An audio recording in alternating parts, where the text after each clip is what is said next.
Mi nombre es Anselmo Duarte, y antes de que juzgues cualquier parte de lo que estás a punto de escuchar, respira hondo. Porque nada de lo que viví se parece a esas historias exageradas de telenovela. No, la mía nació de la vida real, cruda, silenciosa, calculada, y comenzó en el momento en que la persona a quien más ayudaba decidió verme como un estorbo. Recuerdo el día en que me di cuenta de que algo estaba mal. ¿Sabes cuando la mirada de alguien cambia, pero nadie más lo nota? Pues sí, mi nuera empezó a hablar de mí de una forma extraña. Frases sueltas, insinuaciones, ese tono suave que esconde veneno. Cuando escuché por primera vez que me llamó senil, sentí que algo se rompía por dentro.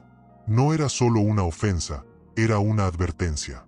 Era el comienzo de una sombra cuyo tamaño yo aún desconocía.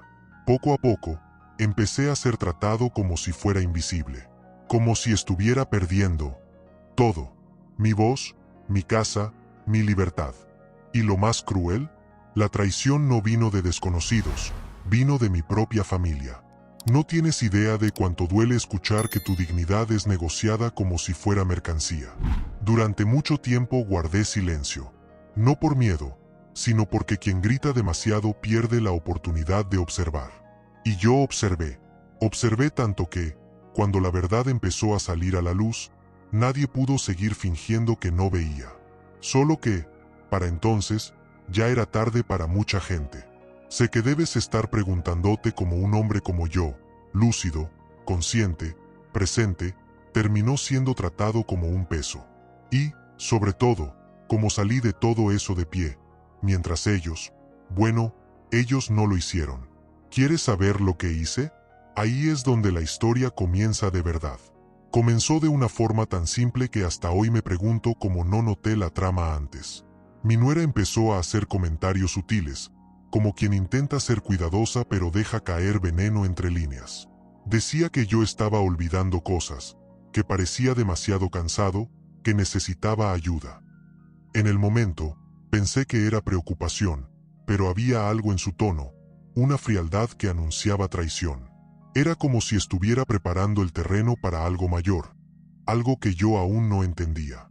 Me di cuenta de que empezó a evitar el contacto conmigo, fingiendo cordialidad solo delante de los demás. Cuando estábamos a solas, cambiaba completamente.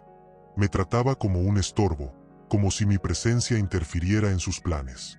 Eso ya mostraba una verdad que yo intentaba ignorar, que mi nuera no me veía como familia, sino como un obstáculo. Y un obstáculo, para gente así, se convierte en un blanco. Era el inicio silencioso de su propia caída, aunque ella todavía no lo supiera. Lo peor fue cuando escuché, sin querer, una conversación suya en el altavoz.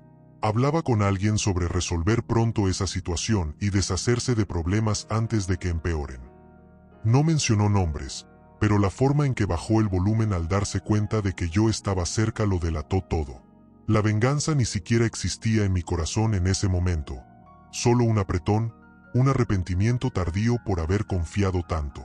La justicia parecía distante, pero la alerta ya estaba encendida. Mi nuera empezó a difundir pequeñas mentiras sobre mí, que repetía historias, que confundía fechas, que dejaba cosas encendidas sin darme cuenta. Eran detalles, ¿sabes? Cosas que cualquier persona distraída haría en un mal día.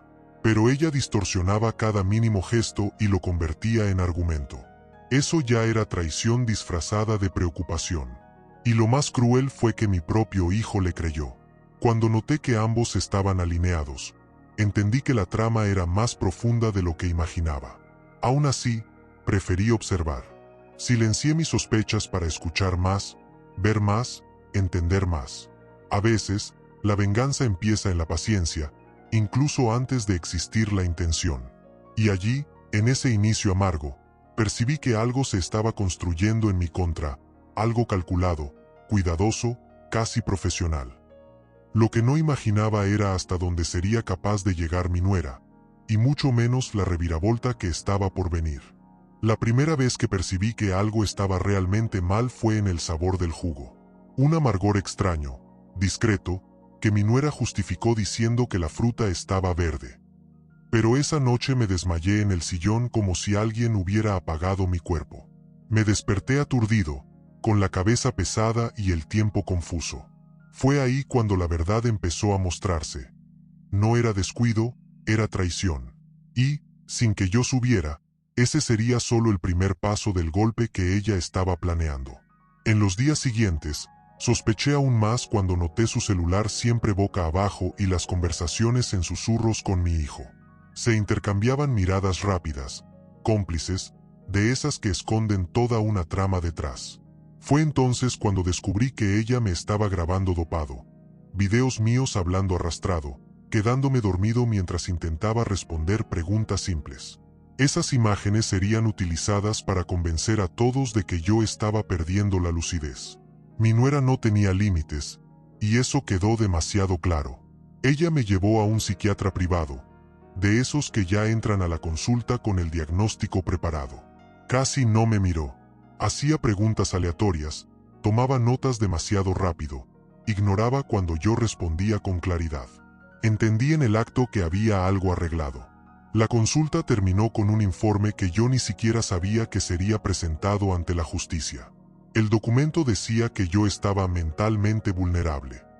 La palabra cayó como un golpe, no porque fuera verdad, sino porque era el arma que ella necesitaba para el siguiente movimiento. La interdicción judicial llegó como una sentencia silenciosa. Un oficial llamó a mi puerta diciendo que yo ya no podía administrar mis propios bienes. Fue en ese momento cuando mi nuera dio el golpe mayor. Vendió mis 2 apartamentos alegando que necesitaba pagar el asilo. Yo, que pasé la vida trabajando por justicia y dignidad, fui tratado como incapaz por quienes consideré mi familia. La sensación de caída, de impotencia, me atravesó de una manera que no le deseo a nadie. Cuando fui llevado al asilo, entendí que allí no había solo maldad, había estrategia, cálculo, intención. Mi nuera y mi hijo habían planeado cada detalle, cada paso, cada mentira. ¿Y yo? Yo solo observaba, intentando mantener mi conciencia firme a pesar de los medicamentos que ella ponía en mi jugo. Pero fue allí, en aquel cuarto sofocante y triste, donde algo despertó dentro de mí. Un deseo de venganza, pero no cualquier venganza. Una que volteara la historia al revés y provocara la mayor reviravolta que ellos jamás imaginarían. Al principio, yo apenas podía pensar con clareza, pero una cosa permaneció intacta: mi percepción del peligro. Incluso dopado, yo escuchaba, observaba, memorizaba. Mientras mi nuera celebraba la trama que había criado, yo iba juntando detalles. Los empleados comentaban que ella aparecía en el asilo siempre apurada, siempre revisando algo en el celular y riéndose. Era una risa seca, de esas que revelan el placer de la traición. La venganza nació allí, en el momento en que entendí que ellos me subestimaron. Comencé a pedir ayuda discretamente. Un enfermero notó que algo estaba mal, porque yo reaccionaba a los medicamentos de una manera extraña. Me preguntó, en un susurro, si alguien podría estar manipulando mis medicaciones. Yo confirmé con una mirada. Fue él quien me dio el primer consejo real: si quiere justicia, necesita guardar pruebas. Y yo las guardé. No podía escribir, pero podía escuchar. Cada mensaje que mi nuera enviaba, cada llamada sospechosa con mi hijo, yo registraba todo en la memoria. Era poco, pero suficiente para iniciar la reviravolta. Un comisario conocido, amigo de muchos años, me visitó fingiendo ser pariente lejano. Yo apenas podía hablar, pero respiré hondo y conté todo. Él me pidió calma, paciencia, firmeza. Dijo que, con la verdad correcta en el momento correcto, la caída de ellos sería inevitable. La venganza no vino con odio, vino con estrategia. Él empezó a monitorear discretamente las visitas, analizar el movimiento en mis cuentas y levantar documentos. Mi nuera confiaba tanto en su inteligencia que ni imaginaba que alguien la estaba observando por detrás. El gran giro ocurrió cuando descubrimos algo que ella jamás pensó que yo podría alcanzar: los mensajes entre ella y mi hijo. Conversaciones detalladas, explícitas, combinando medicamentos, horarios y la venta de mis apartamentos. Y, como si eso no fuera suficiente, había audios. Audios de mi nuera riéndose de mi supuesta senilidad, diciendo que el viejo ni se va a dar cuenta. Cuando escuché eso, sentí una mezcla de dolor y fuerza.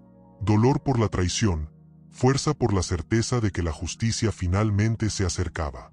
Empecé a recuperarme emocionalmente en silencio. Nadie lo imaginaba, pero dentro de aquel asilo yo planeaba cada paso de mi regreso. Y cuanto más mi nuera creía en su propia victoria, más cavaba su propia caída. La venganza dejó de ser un deseo y se convirtió en una misión. No por rabia, sino por verdad, por justicia, y porque yo sabía que, cuando llegara el momento, ella no tendría a dónde correr, y esa reviravolta sería solo el comienzo. El día de la audiencia llegó como un trueno silencioso. Mi nuera entró en la sala con ese aire de victoria anticipada, como si ya tuviera la certeza de que la justicia seguiría favoreciendo sus mentiras. Pero, por primera vez en mucho tiempo, yo estaba sobrio, firme, consciente, y eso fue suficiente para incomodarla. Intentó disimular, pero sus ojos delataban un miedo que jamás admitiría. Era el miedo a la verdad, ese que atraviesa cualquier máscara bien ensayada. Cuando el juez abrió el proceso, ella se apresuró a mostrar los videos míos dopado, tropezando con las palabras. Mi hijo asentía, confirmando cada acusación como si estuviera recitando un guión memorizado. Pero bastó que el juez preguntara porque todas las grabaciones habían sido feitas únicamente por ella, y siempre después de bebidas y alimentos preparados por sus manos, para que el clima de la sala cambiara por completo. Su trama empezó a resquebrajarse allí, con una simple pregunta. Casi pude sentir el desespero creciendo en ella, como un olor fuerte en el aire. Fue entonces cuando mi abogado pidió reproducir los audios. La voz de ella llenó la sala, riéndose, burlándose, diciendo que el viejo ni se va a dar cuenta, y combinando con mi hijo el momento exacto de doparme. El silencio que se creó fue tan pesado que se podía escuchar su respiración acelerada. Mi nuera intentó interrumpir, intentó justificarse, intentó inventar una excusa que tuviera sentido. Pero ya era tarde. La verdad, desnuda y cruda, aplastaba su orgullo como una aplanadora. La reviravolta se consolidó cuando el comisario presentó los registros de las transacciones bancarias, y el juez vio que la venta de los apartamentos había sido feita sin necesidad, sin autorización y sin transparencia. Ella se puso pálida, literalmente pálida, al darse cuenta de que ya no había manera de disfrazar la traición de cuidado. Cada prueba era una hoja afilada que cortaba la narrativa que ella había intentado construir. Yo la miraba sin rabia, solo con la extraña sensación de que, finalmente, la justicia respiraba.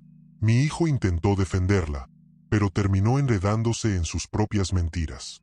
En pocos minutos, toda la sala entendió que los dos estaban juntos en aquello.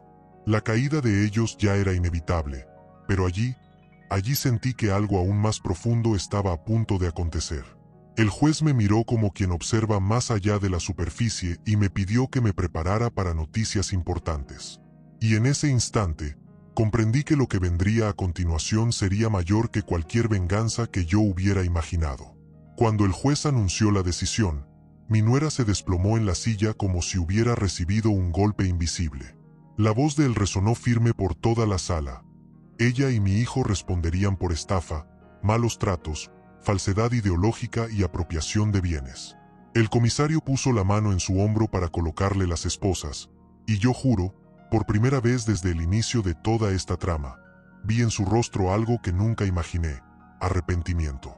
Pero era un arrepentimiento tardío, de esos que no cambian el destino de nadie.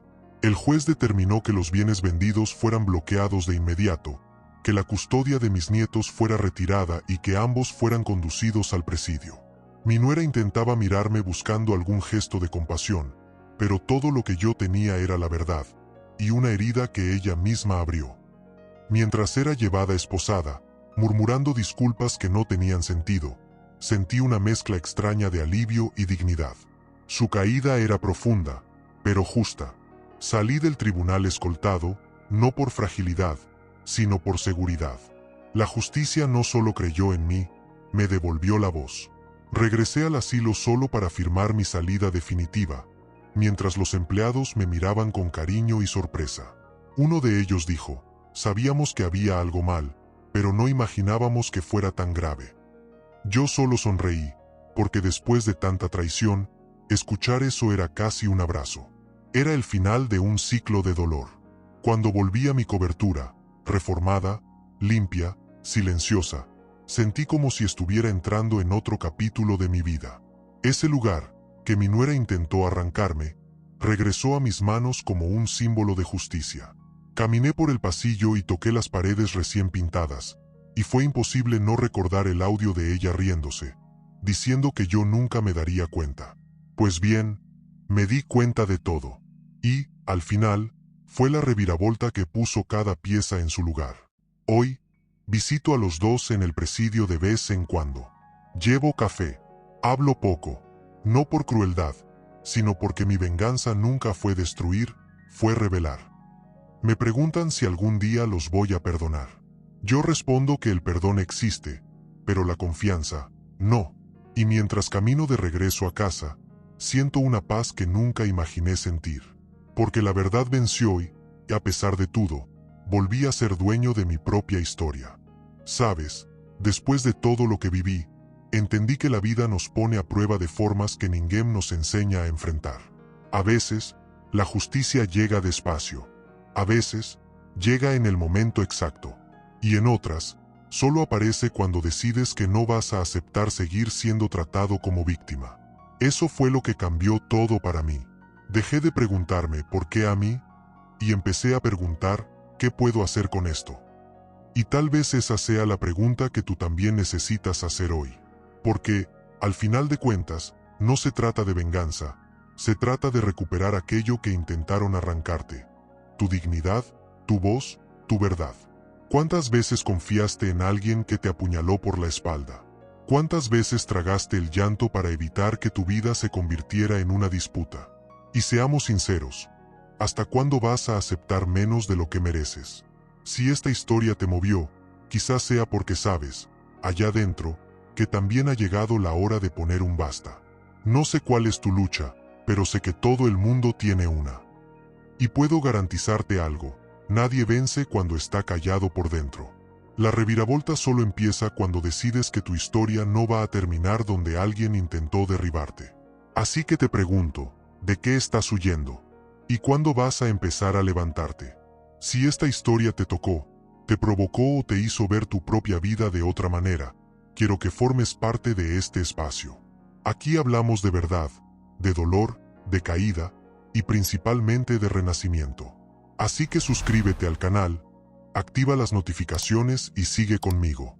Porque historias como esta no son solo relatos, son alertas, lecciones y a veces, el empujón que faltaba para cambiarlo todo. Y entonces, ¿listo para pasar la página?